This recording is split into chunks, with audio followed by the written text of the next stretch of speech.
একবার ভগবান বুদ্ধের দুই শিষ্য তার সঙ্গে দেখা করতে যাচ্ছিলেন। যেতে যেতে পথের পাশে একটা নদী পড়ল।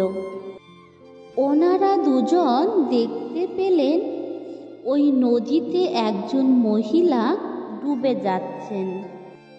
বৌদ্ধ ভিক্ষুকদের জন্য মহিলাদের স্পর্শ করা নিষিদ্ধ ছিল। এই অবস্থাতে কি হতে পারে?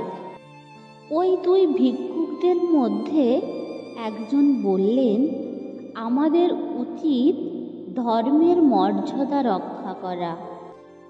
মহিলা ডুবে যাচ্ছে তো ডুবুক, আমাদের কি? কিন্তু অন্য ভিক্ষুক খুব দয়াবান ছিলেন। উনি বললেন, আমরা থাকতে কেউ মারা যাবে এটা আমি সহ্য করতে পারবো না। এই বলে তিনি জলে ঝাঁপ দিলেন এবং ডুবন্ত মহিলাকে ধরে ফেললেন। অন্য ভিক্ষুক ওনাকে খুব ভর্ৎসনা করলেন।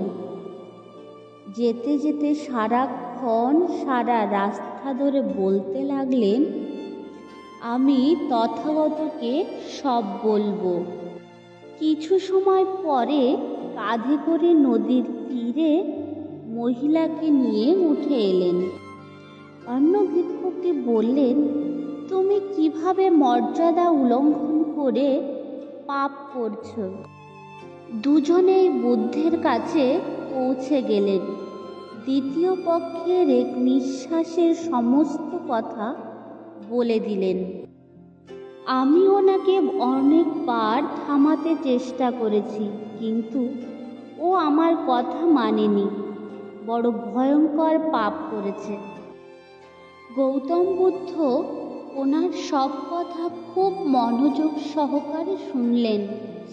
তারপর জিজ্ঞাসা করলেন, এই ভিক্ষুক দ্বারা ওই মহিলাকে কাঁধে করে জল থেকে তুলে আনতে কত সময় লেগেছিল? কমপক্ষে 15 মিনিট তো লেগেই যাবে। গৌতম বুদ্ধ আবার জিজ্ঞাসা করলেন, এই ঘটনার পরে ওইখান থেকে আসতে তোমাদের কত সময় লেগেছে? ভিক্ষুকটি হিসাব করে বললেন, তা মোটামুটি প্রায় 6 ঘন্টা তো হবে। বুদ্ধ বললেন, ভালো কথা, এই বেচারা তো 15 মিনিট কাঁধে রেখেছিলেন, কিন্তু তুমি তো 6 ঘন্টা ধরে তোমার মনের মধ্যে ওই মহিলাকেই বসিয়ে রেখেছ।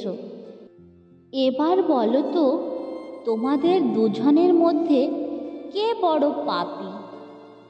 বেচারা ভিক্ষুক নিরুত্তর হয়ে গেলেন। বুঝে গেলেন মনের বড় মহিমা। অতিরিক্ত মাত্রা কোনো কিছুই ভালো নয়। আমরা নিজের অজান্তেই নিজের অনেক বড় ক্ষতি করে ফেলি। অনেক সময় মাথার মধ্যে সবসময় অন্যের দোষ ধরতে ব্যস্ত থাকি, নিজেকে আদর্শ মানুষ মনে করি এবং অন্যের নানা রকম জঞ্জাল নিজের মাথাতে বয়ে বেড়ায়। এটা আমাদের শরীর এবং মন উভয়ের পক্ষে ক্ষতিকর। তাই অন্যকে না দেখে নিজের কাজের প্রতি মন দেওয়া উচিত। ধন্যবাদ ভিডিওটি সম্পূর্ণ দেখার জন্য। ভিডিওটি ভালো লাগলে এমন আরও ভিডিও পেতে আমাদের চ্যানেলটিকে সাবস্ক্রাইব করে দিয়ে আমাদের সঙ্গে থাকবেন।